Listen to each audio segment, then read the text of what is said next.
Ce qu'on peut dire, c'est que c'est une très grosse perte pour la radio Futur Média, mais aussi pour le groupe Futur Média.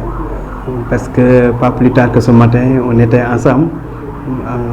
Il a fait son boulot, il a fait le journal de 7 heures.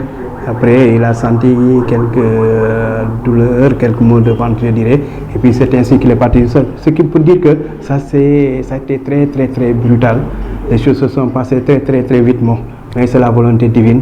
Ce que je peux dire, c'est que Georges Déthié Diop était un très grand professionnel, un très grand journaliste, un éminent journaliste qui faisait son travail sans trop de bruit, dans la plus grande discrétion.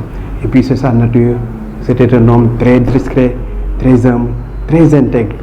Le témoignage que tout le monde fait de lui, c'est son intégrité. Un journal très intègre, très honnête, mais aussi très professionnel, très humble, très discret aussi. Dans la vie, il est comme ça. C'est un homme modeste, mais aussi un homme très discret.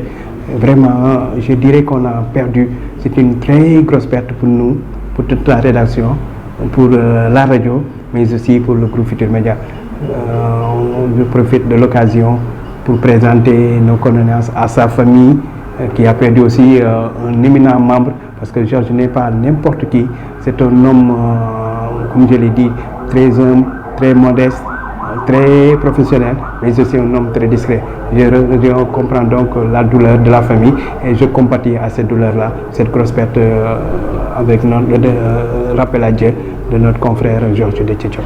Son engagement, je dirais son engagement, son dévouement dans le travail. Il était très dévoué, très engagé dans le travail.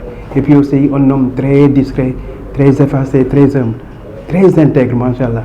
Tout le monde lui reconnaît ces qualités-là. Toujours engagé, toujours prêt à servir. Vraiment, ça va être une grosse perte. Il va laisser un grand vide. Je sais qu'au niveau de la rédaction, on va sentir le départ de Georges Déthié. C'est un vide qu'il va laisser vraiment. Ça, personne ne pourra le combler vraiment.